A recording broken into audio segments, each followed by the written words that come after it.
Good morning.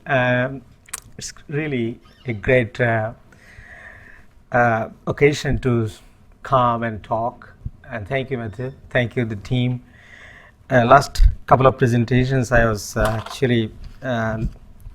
was very interested to hear. And the last one with soup, I don't think I'm going to prepare anymore.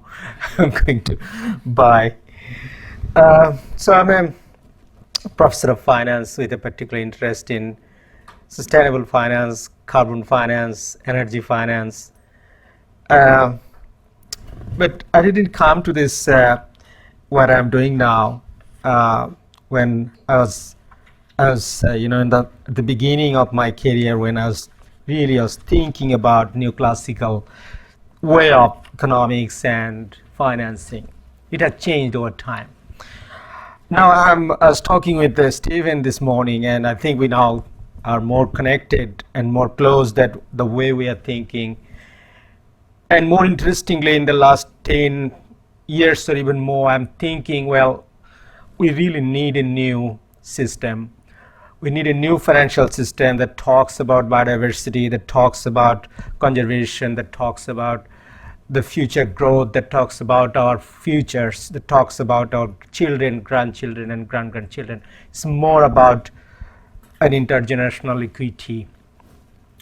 So that was the time in the last probably 15 years or so. I was at Griffith School of Business, so that's where I developed all of this. The last 3 recent years, I'm moved to University of Southern Queensland in a more leadership role. But still my research continues, and my recent book as well on this topic. So let me just talk why I'm interested in this. And my focus is mainly Asia Pacific, and developing countries in the Asia Pacific are the key aspects, and I draw and I collect case studies from there, that what went well as well as what went wrong. I talk about the business as usual cost and scenarios. We are talking about COP with Stephen, the recent COP, and we realized that most developed countries are thinking still in a bit of more business as usual way, and they're not thinking about that transformation that is really needed. The fact is that economic transformation has multiple benefits, and has benefits for over a longer period of time. We all believe that pandemic has given a lot of our food for thought to think differently, right? We all did differently things during the pandemic, and it also gave an opportunity for us for that economic transformation that we really need. So from there, I think that there is really a need for urgent transformation of a post-pandemic economy, if you are thinking that way. There has been some talk about the Paris Agreement, and without that it's very impossible. So from the first speaker, and of course we talked about the Paris Agreement, but at the very core is poverty is important, and places and developing countries where I also come from, it is real, the poverty. And we need to acknowledge that. We need to acknowledge that the poverty in one place, or in developing countries, or developing countries in particular, is a causes and consequence of activities happening in other places too, right? So the global value chain, you see that previous talk from Clevo, the farmers and all of them, are they getting the right price? That all the ingredients produced and the soup we are eating here, if we could give them the right price, they could have come out from the poverty, I believe. So that's sort of thinking in a way that, and then the topics of integrating environmental, social, and governance issues are very, very fundamental, and that integration. Scale of funding and investment in development is significant now, which is flowing, and I will bring my own thought of the role of the private sector. We believe it or not, we like it or not, the private sector actually is the engine of the growth. They are producers. They are actually employing more people than the government sector at various levels do. And without their involvement in the financing and investment of the sustainable development, it is very, very difficult to do that. And I will talk more specifically on that. And also at the end, I'd like to talk about the voluntary carbon market, because we really need some new tools for that as well. Coming from there, let me bring you a bit more of the whole sort of skeleton of that what is. And it is actually the Paris Agreement, and particularly the article number 6.2, which is giving the basis for collaboration and cooperation. And I think that together we prosper is true, because individually and independently we cannot solve the issues at this moment, because it is the era of globalization. Although we are hearing a little bit from the recent elections happened in US, but I think the globalization, there is no way of coming back or going down from that pathway. And that is giving us a hope that we need voluntary cooperation from countries. Countries need to work together, and without that it is very difficult to combat that global greenhouse gas emission from a variety of processes and so. Because at the end, we cannot simply meet the Paris climate target, let alone the 1.5 degree. It is difficult for us to do. So we need a lot of work that we want to do. So this is one of the basis of my talk that I like to say. So as I said, that I have been working with my colleagues and other co-researchers from various places, including in Japan, where I stayed a bit of time, and of course some other places in Asia Pacific and some US. And I'm thinking a new financial system for sustainable development, which is at the very core. You see the center here.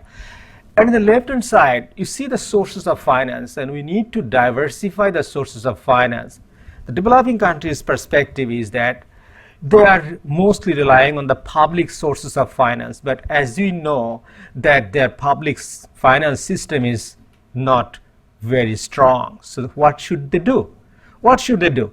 They need to diversify and have some innovative way of financing, and I'll talk on that as well. In the right-hand circle, I have the intergenerational equity, and I talked about that it is not now the farmers we are talking about. It is, we want to see that the farmers happy, but also their future generations, their grandchildren's, grandchildren's, they also are also coming out from that poverty. And how to do that is really, we need, the bottom circle is by enhancing and maintaining the 5 capitals. The 5 capitals, as you all know, that natural capital and all other 5 capitals there. And these are the key that I proposed and published with the UN SCAP at that time in 2013. So that actually give a bit of background on that. My last recent work is actually a dichotomy to divide all the various sources of finance. As you all know that there are various ways to finance these, many of the things that we need. Obviously, that include both public and private sources of finance, and you see the work that we have done with last year in a special issue and currently a book that we are doing as well. And what we need now is improving the investment climate, because we need to support the intergenerational equity. And finally, for the developing countries which were previously and until recently were relying heavily into the foreign aid, we all know what's happening in the foreign aid, right? See the budgets and the allocation from developed countries to the developing countries is declining because they have their own problem in their own house, own areas. So this is what it shows us, that we really need a country, even a developing country, their public finance to fix. They really need their own finance and domestic revenue and resources mobilizations, including their taxation systems through the direct and indirect taxes, to really fix that. And the other option is for them to incentivize the private sector to really invest into this. So as I said, a lot of my work is combining into this for a very long time, starting from the pathway of the economy and also political economy of sustainable development, and so discussion on the Asian century. So it's a bit of critically, it has been developed for a very long time. And these are the most recent work. And I believe, Matthew, you know probably Tim Cadman. Tim and I, we developed the right-hand side, the book, and a collection of that is the Handbook of Sustainable Development and Finance. And it also actually is something that we like to do in a way that actually how both private finance and public finance can help. And the most recent is the left-hand side, and with this collection is coming this year or probably early next year, that where you like to see what are the key areas of we need to do in financing, and especially the impact of the COVID-19 and so on. Now it's a bit bigger picture, and some of these discussed by our first speaker, but I then collected, Tim and myself, a lot of things from the very beginning. You see it on the very beginning is a United Nations conference, I think you mentioned there as well. And from there, the policy discourse in the left-hand side, and you see all the United Nations, sort of all the things we collected and collated together here, all of the things there, and the right-hand side as well, the various summits, and how all of these can help us to think about a new financial system for sustainable development and growth. Because we have the adaptation side, we have the mitigation side, but what we need is both market and non-market mechanisms. We need financial mechanisms and market forces as well to collect and to have revenues and funding to do financing for that adaptation and mitigation activities. So it is something that we are very, very happy that we collected and collated all of this together in one sort of figure, and probably we need to continue to do so as this discussion and discussion evolves. Now I'm talking about a bit more public finance perspective, which is a bit why we need an optimal taxation system. We talk about an optimal taxation system, and it is very difficult to achieve, right? But an optimal public taxation system is also needed to link with the sustainable development needs. And at the core of this is the fiscal sustainability. And it is important because we really need to see that our intergenerational equity is also there, and we need to prevent future generations from bearing the burden of the debt that incurred by the current generations, because we have seen so many countries, we have seen Asian crisis, we have seen the global financial crisis and the many of the crises in the past. And you see at the very core of that, of the just tax system, is also that we really need to have to really achieve that sustainable economic development. So now coming to my private financing, and private financing is a system where we really need to have our economic growth. But to do that, why private sector will come, right? They need some incentives to come in line with spending or investing in the sustainable development goals and all other things. And if you see the recent paper that we did with the Asian Development Bank in the right-hand side, is that there are some impediments for them to come on board, and the governments should really need policies that can help them and the private sector to come on board to finance into this.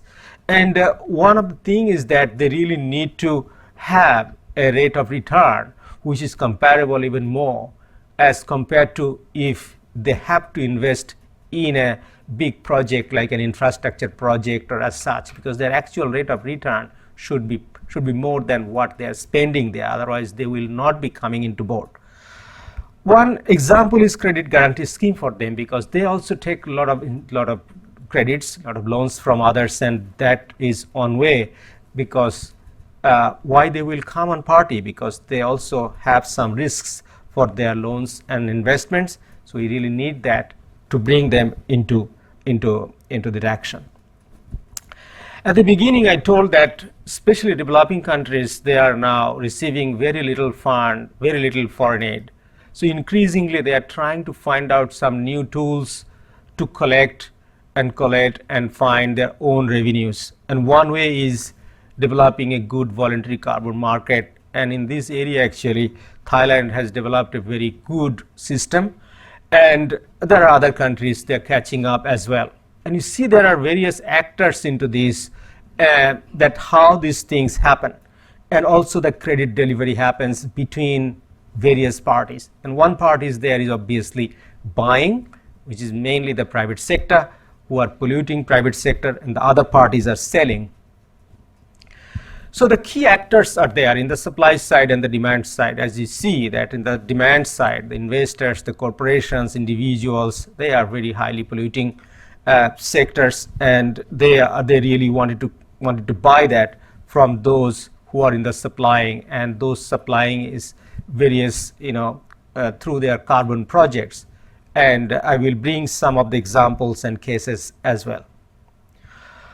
So what are the examples of that? That could be some forest dependent communities, and they could do this through the voluntary carbon schemes, and there is a exchange or the broker happen between these. And the good news is that exchange can also happen using crypto and using other new technologies as well.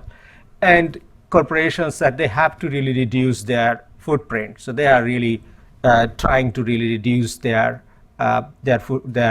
carbon emission as well.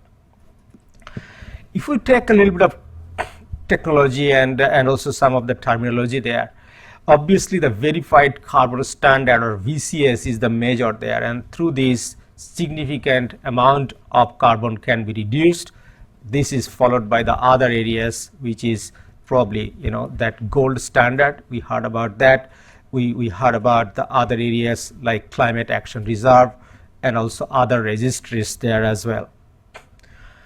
But one important perspective of this is the registry and also validation of this. This is very challenging for organizations, because who is verifying that this is some of the the duly approved carbon standards there. And also retirement of carbon credit is another aspect, because we cannot use or reuse one carbon credit for more than one time. If we look at the global perspective, there are some of the countries that are doing very well and some of the organizations. It's the most coming through the CDM, or clean development mechanisms, and also the other aspect is the verified carbon standard. And some countries as well has developed some of the carbon issuing mechanisms, and Australia too is there through their Australian Emissions Reduction Fund. So let me give you an example from a very rural part in India, that they are producing the carbon project and exchanging this, and that equivalent is more than around 150,000 tons probably of the carbon they want to reduce through this project. And this is a CDM project that actively involves carbon sequestration of degraded lands through deforestation and reforestation activities. And you see they have collected so many people together and collated so many people together for about 15,000 hectares collected together, and that land is now reforested. That forest is sinking the carbon, and this carbon is now exchanged through a mechanism there as well, through the verified carbon standard, and that will continue for until 2035, and that money is now given back to the communities who are conserving them. Another one is an example from Myanmar, which is also where they are saving a lot of carbon from the degraded land. I think that sort of innovative technologies and system what is very much needed for us moving forward, especially for the developing countries to generate their own revenues and funding for the people who really need to enhance their livelihood in the communities. So where we stand and where we must go, because this is a talk feast, or we really need to help those who need it most, particularly in the developing countries. Look, the global system of finance for combating climate change, it has now been well advanced. The knowledge is well advanced. But what we have seen is that funding and investment, and especially for them, is very, very difficult. What we have seen that communities and the climate can benefit greatly from climate finance. So we need to involve the communities. We cannot take away from them, and with their involvement is very, very important. Governance systems are very important too to make these things, and standards must have a very high integrity to attract the funding. I know that there are a lot of people are still, that way of business as usual, and they're skeptical. But climate change is a challenge. But what I found working with many people is that it also brings a lot of opportunities. And what we can do is we must transform the global economies, national economies, and thinking together and through the collaboration. And the examples I have shown, like voluntary carbon market, can help attract significant private sector financing to achieve the climate goal, especially in developing countries. The point is, who is going to facilitate that? The governments in countries and other countries, they have to really take a bit of leading role as a facilitator. And so that the benefit and the sharing can happen, and really it can help us to help us to achieve that Article 6 of the Paris Agreement. So I want to stop here, but it is such a delight to discuss so many of the things, and I will be very happy to have further conversation through my email and LinkedIn and my Twitter. Thank you very much.